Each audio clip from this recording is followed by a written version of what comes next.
Well, our first guest is smarter than all of us when it comes to gaming, especially. From Insider Gaming, here to talk about AEW Fight Forever.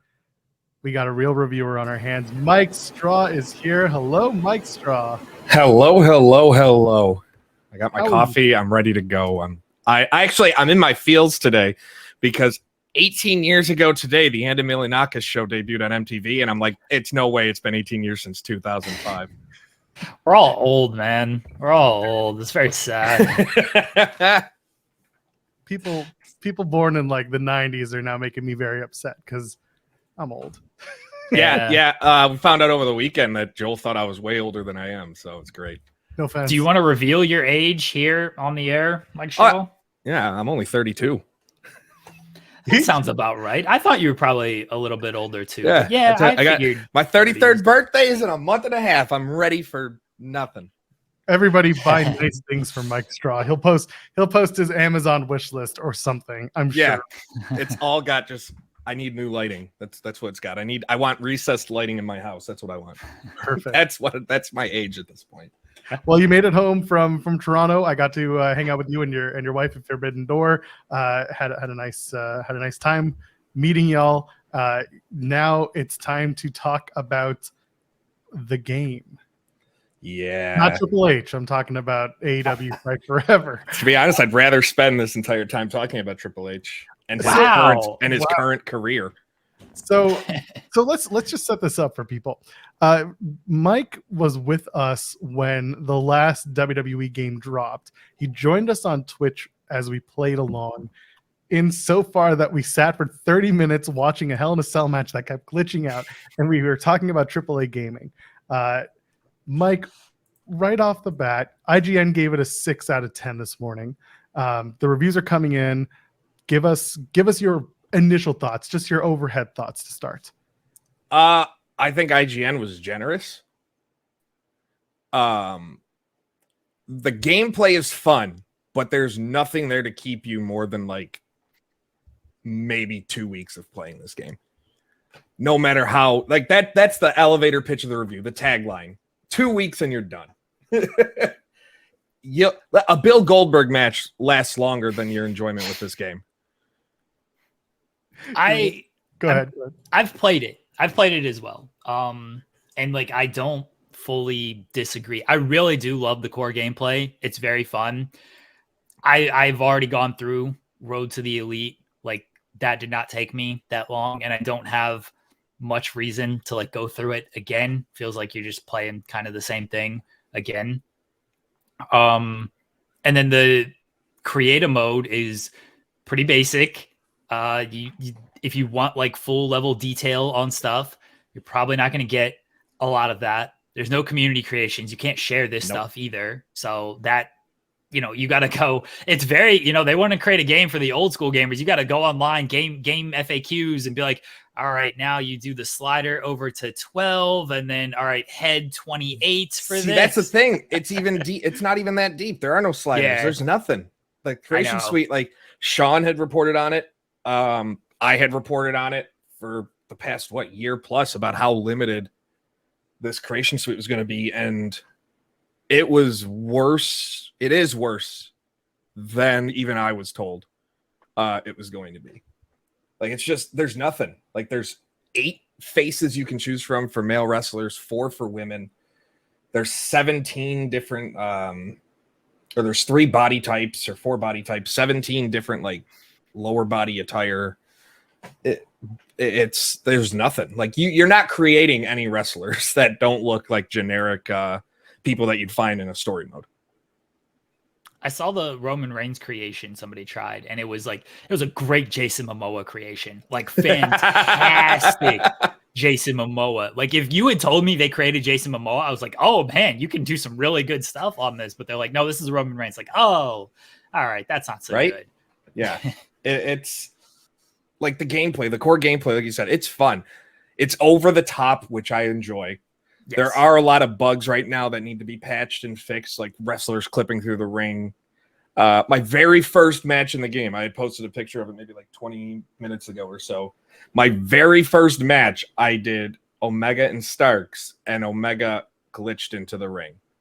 And the only way I got out of the ring is I kept taunting until he just popped out. So I'm like, all right, good start. This is how we're gonna happen. And then there's ladder matches where you fall off the ladder and your guy will go through the ring apron, or your wrestler will flicker on the screen mid punch.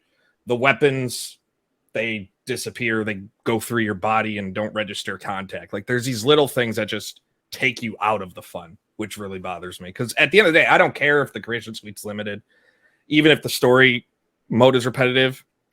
The gameplay has to be top notch for me to be invested, and there's a lot of bugs that need to be addressed. Also, it launched without one of the advertised game modes. Which one was that? Stadium Stampede is not in the game. Oh, they're teasing it. That was, but it's not launched. It's not part of the build that at least we got pre-launch. It might come out maybe in a week or today. I don't know, but it's not part of the game. We're thinking that, oh, you got to play through all the Road to Elite. You unlock it with the stories, the little blocks. No, you unlock like Brody Lee and Paul White through doing that type of stuff. You don't unlock Stadium Stampede. There were images that came out about Stadium Stampede, and it's not in the build of the game that you got. No, nope. I definitely don't have it. Okay. I mean, as like an unlockable, I know that we were talking about like trying to unlock in different ways, and like nothing. Yeah, I didn't even realize it was advertised. Yeah, it was part of the storefront listings and everything, as far as one of the match types. And even when I reached out, because when they announced the match types, I noticed trios matches were not involved, despite being heavily part of AEW TV. And they're like, well, we have some great matches, including Stadium Stampede, in my response from AEW Games. And I'm just like, okay, cool. Because you can't get more than 4 wrestlers on the screen in 2023. That's still a Ukes thing. Yeah, the Battle Royal. I've heard the Battle Royal, and yeah, it's just 4 people at a time on there. You got to wait till somebody gets eliminated before, the next person comes out. And I was like, wait, what are we doing? We can't get more people on this thing? No. The ladder match is only 1-on-1. Like the ladder match is only 1-on-1, which is, I would have preferred. I was going to say, I don't know the last time they had a 1-on-1 ladder match, but it was just Christian and Wardlow at Double or Nothing. But typically, AEW likes their multi-man ladder matches. Yeah. Yeah, I'm trying to think. How many ladder matches had we had 1-on-1? You had, Guevara and Cody? Didn't you have Andrade and Cody as well? I don't know. That was a ladder match. No, that wasn't a flaming match. Table match. That was a flaming table. He did that ladder match. That was the post-COVID ladder match. That was Cody's last one, wasn't it? Yeah, I could have sworn that was a ladder match. But yeah, that was Sammy. Okay. Yeah, but Mike said Andrade and Cody. Yeah, for some reason I thought Andrade and Cody had a ladder match, but I might just be losing my mind. So yeah, you're right. They don't really do 1-on-1, but it's just it gets repetitive. The match types. I know they are going to be adding more. I doubt they're going to be able to, depending on what they do. There's no way in my mind I think they add matches with more than 4 people. So trios matches I don't really expect. I'd be surprised if Ukes managed to get that. That would be very unfortunate because as we've talked about, trios matches they have titles, they have trios championships in AEW. Like you probably want to have some trios on there. A couple questions from the chat, and both Mike and I will answer this. I think it's a question from Dan. It says, do wrestlers feel different in the game? What do you think, Mike? For the most part, they kind of all feel the same. There's no difference to me playing as a Cody Rhodes versus playing as a Kenny Omega versus even playing as a Britt Baker. That's my biggest thing. Like a lot of them feel the same. It's a very outdated game as well, as far as gimmicks and stuff like that. Like Statlander still the alien, Anna Jay in the Dark Order, Babyface Luchasaurus, all that fun stuff. But yeah, the wrestlers, they all feel like you're not really picking different. You're picking based on the move sets as opposed to, and who you like, as opposed to, oh, this guy plays this way differently versus this guy. Like I mean, everybody seems to have, and I haven't played as everybody on the roster, but everybody seems to have a springboard move. Everybody I've played with has top rope jumps where, in other games, granted, again, this is supposed to be more on the arcade style, so I get it and I'm okay with it. It's just some sort of difference I'd like in how everybody feels in the ring. Also, all the arenas are out of date, so that's fun too. I'm with you on the presentation. It is out of date. Like the Dynamite has the 2-tunnel gimmick, which I know people like and stuff, but the presentation part of that it's very dated because it was delayed for so long. And so that's an element that can kind of just take you out of it. You just feel like you're playing an older game right off the bat. And so it just doesn't feel as fresh just on presentation alone. Yeah. As far as the wrestlers go, you can definitely tell there's some differences in obviously the moves. Wrestlers do have some signature moves, like Orange Cassidy can do the slaw style hands in pockets gimmick. Yeah. And depending on who you use, I mean, most wrestlers in AEW do have a springboard move and do go to the top rope. So that's why it feels like everybody. Okay, maybe it's just the most realistic game ever. I don't know. That's how it feels like everybody in the game can do that.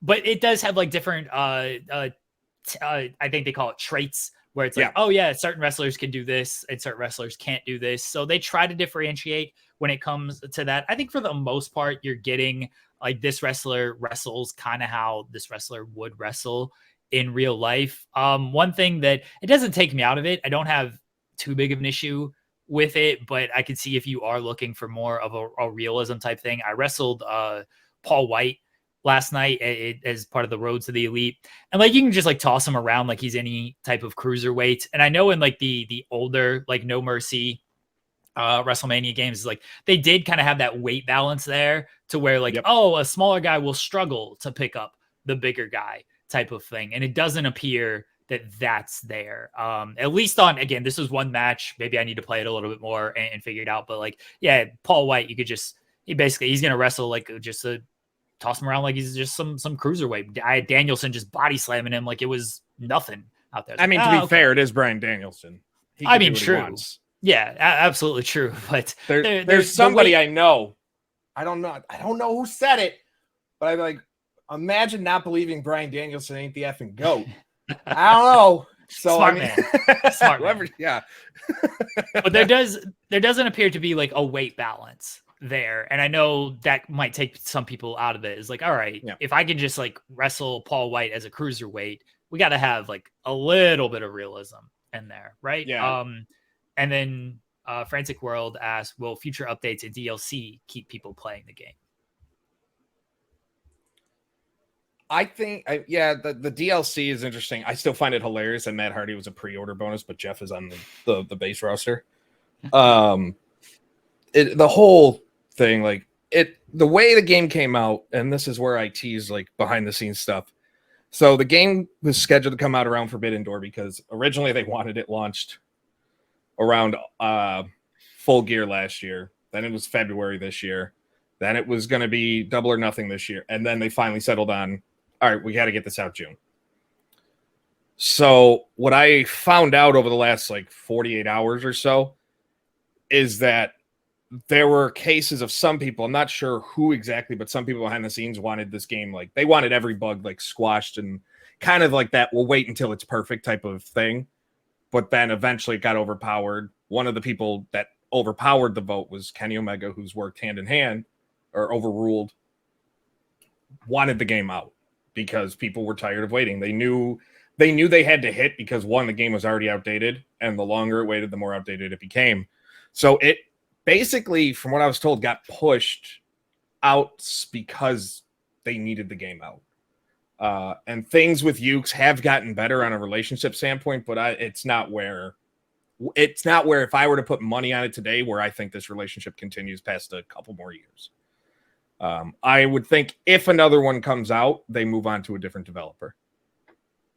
It might change while they work on DLC and updates, but I think there's just a different ideology and desire of what they want the franchise to be. But I think the problem is avocado toast and veganism. Yeah, that I that popped to me. I was talking about it over the weekend when I was with Joel.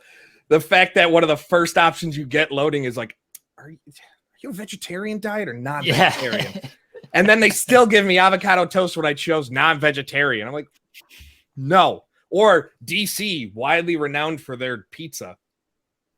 Okay. I went to Philly, and I'm vegetarian, and they're just like, yeah, of course, Philly cheesesteak. Just here you go. Load up on this Philly cheesesteak, even though you picked you're a vegetarian. Like, yeah, like they try to be cute with, oh, hey, non-vegetarian or vegetarian, but then it clearly has no bearing on the game because you're just given your staples of whatever the city is in the Road to the Elite thing. So it's a cute little thing of like, haha, cool. But again, no bearing on the actual game, which if you're going to do something like that, at least like pretend it matters a little bit. Yeah, it's kind of like there's a few things in Road to the Elite that does that. The whole, you start out casino battle royal, but no matter what, you're the first entrant. They give you that, okay, thank you. They give you that. I did 3 picks of this, and I got the 2 of spades every single time. Always get the 2 of spades. They give you that false sense of randomness and unpredictability. And I realized this after Forbidden Door. I laid in bed after Forbidden Door listening to the scrum, and I'm playing. I'm like, wait a minute. I got 2 of spades again. So I immediately quit and restarted the game. Started another one. I got 2 of spades. Did it one more time. Like, this son of a bitch. I got.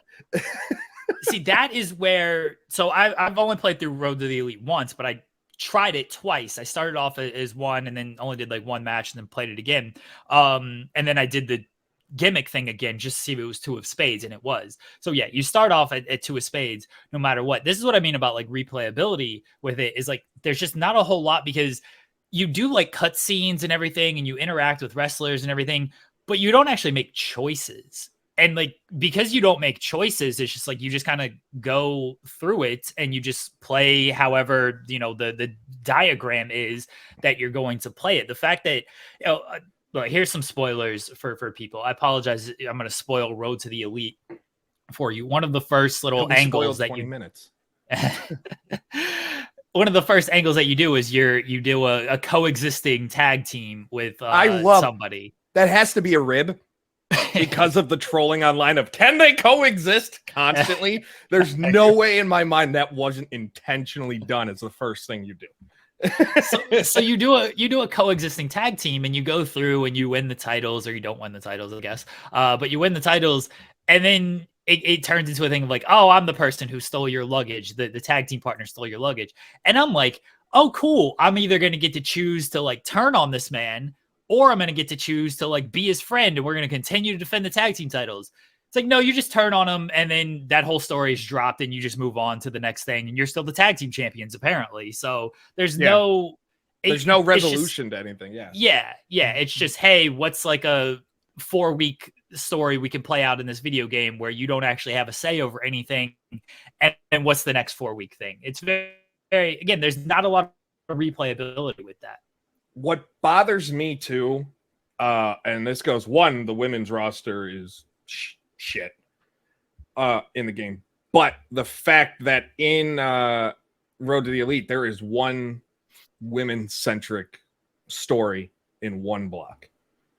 And it's the first thing. If you pick a woman to go through Road to the Elite, it'll pop up. It's in the Road to All Out, where you go for the women's title. After that, you are facing men.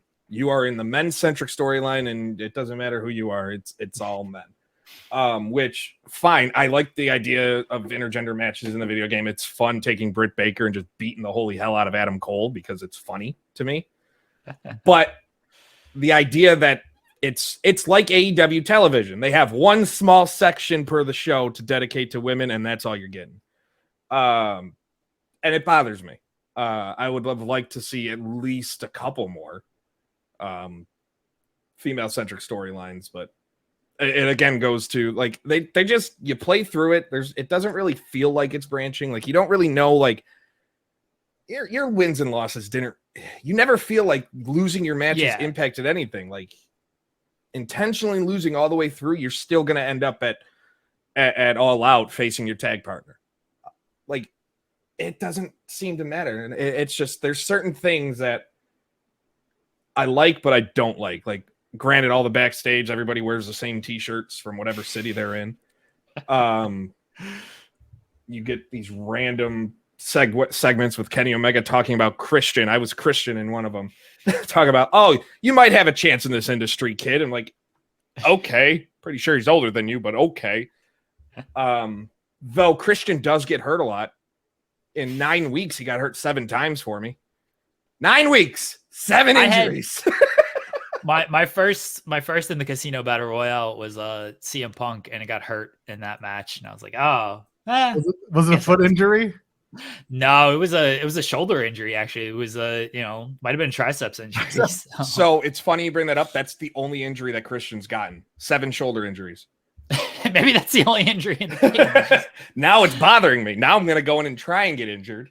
You can always suffer shoulder injuries. And then he just has some avocado toast, visits the trainer, and he's all healthy. Yeah, he's fine. It's all good. Good thing it wasn't more serious. Which is what they say every single time you go to the trainer. Yeah. So yeah, there's just a lot with that game where it's enjoyable in spurts, but it's hard for me to sit there and go, you know what, a couple weeks from now, by mid-July, I'll be playing it still. No, I'll be back in 2K23 modding the hell out of that game and playing my universe mode with AEW creations. Yeah, I think if I haven't played online yet. I don't know how the online holds up. I know there's no cross-platform play or anything like that. So despite Kenny Omega saying in an interview there was. If you're, if you have a PlayStation, you better hope all your friends have a PlayStation to play. So I don't know how the online is.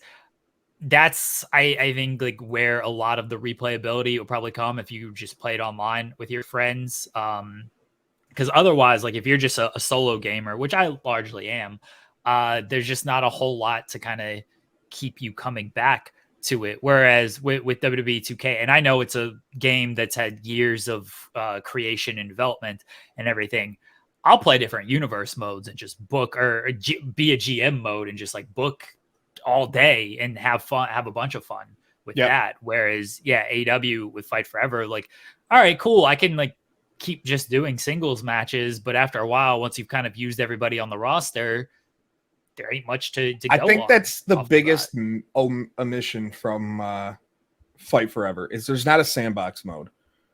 Yeah. And most games nowadays, to keep you really invested, you need that sandbox mode. I mean, I look at a game, Wrestling Empire, M. Dickey. My God. Oh, you play his games have been around for a couple decades now, and I will still I'll dive in and I'll spend hours playing that because of just how free everything is. Granted, a lot lesser of a budget, a lot cruder looking game, but that's still the sandbox mode is what keeps people coming back, especially this day and age, being able to have that control. And once you get through all of the storylines in Road to the Elite, you get through a run in a couple hours, 3 hours, you can get through a run. And then you do it again and again. But how many times are you going to want to play the same, can they coexist storyline? For people who may not know what sandbox mode is, can you just give a quick overview, Mike? Yeah. Basically, whatever you want to do, you can do. Think of universe mode in WWE 2K or anything in Minecraft. If you can think it, you can make it within the limitations of the game. So that's what I mean. Yeah. Gotcha. And Louis in the chat asking, how are the mini games? So you start out with 3. Yeah. And shout out to Matt Black, because apparently I'm stupid of WrestleZone, because I was sitting there going, I can't believe there's only 3 damn games at launch. He goes, you have to buy them and from the shop after you unlock them. I'm like, oh, I'm an idiot. So there's actually 15. So it, including the ones we talked about with Sheeta, baseball with the kendo sticks and stuff like that. So thank you to him, because literally I didn't even think to go to the shop to look. I'm like, do I have to buy that? Nope. I just figured, I played them and they're unlocked. Nope, they're not. So the mini games, they're fun when you're playing. If you're playing by yourself against a computer, they're really lame. But I did manage to, hooked it up and I was playing them with my son yesterday, and he was having a blast with them. He thought it was hilarious. The only thing I would beat him at consistently is the trivia because he doesn't know anything. He's 5. Everything else, he had a good chance. So they're fun in their spurts. Again, it's like just the theme of this game. It's fun in spurts. You're going to get very bored if you decide, I'm going to take off. If you take off today or tomorrow because you wanted to play that game, you're going to be done with it by the end of the day. Yeah, but you got the rest of the day off to do what you want. Yeah, good point. I'm with Mike on the mini games. They are fun, but once, especially if you're just playing against the computer, like once you've kind of like played through them once, it's like, oh, okay, I'm good. If you are playing online, if you are playing with friends, I imagine you'll have a little bit more fun with the mini games, because there is some like replayability there with them, especially again online and with friends. I mean, they're more interesting. There's more replayability to me than Road to the Elite. Oh yeah, 100%, 100%. Again, Road to the Elite, like you play through that thing once, maybe you play it through twice with a custom character, because I don't know how that goes. Because at least then you can like level up your person. If you start with like an actual AEW wrestler, you don't even do like the leveling up stuff. You are who you are. It just gives you AEW wrestlers can't earn new skills. Yeah. Then why am I earning all these skill points? I'm not going to do anything that earns you skill points at that point. Right.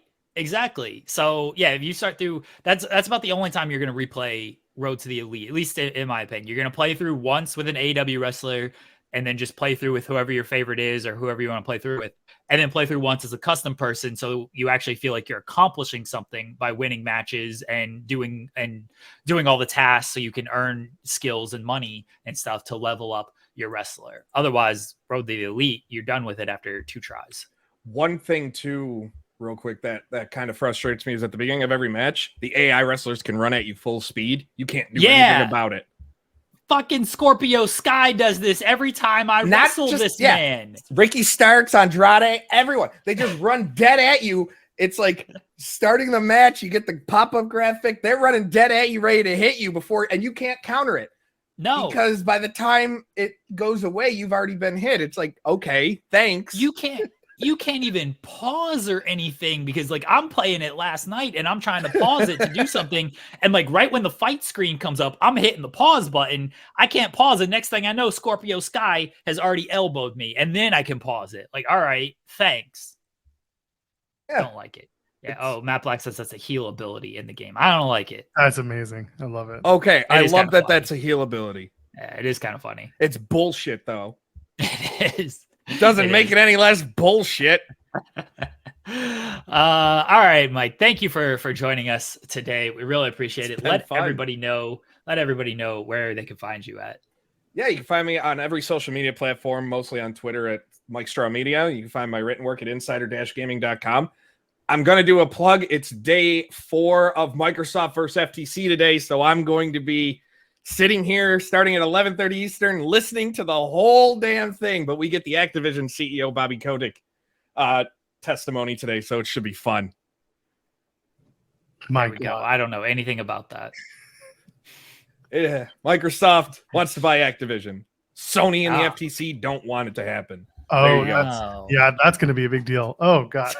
Mike, thank you for joining us again. It was great meeting you this past weekend in Toronto, and yeah, hopefully the game gets a lot of positive work done to it in the future. Mike Straw, real quickly. Every time we are on the screen together, the Colorado Avalanche make a trade. The Colorado Avalanche have traded for Ross Colton from Tampa Bay. This is legitimately a bit, by the way. Every time Mike and I do a show together, the 3rd straight time. Yeah, the Avs make a trade. So Ross Colton going to the Avs. All right. Also, now all I hope is that Tyson Jost gets a qualifying offer to remain with the Sabres. That's literally what I'm hoping for now. Good luck. Thank you, Mike. Thanks, guys.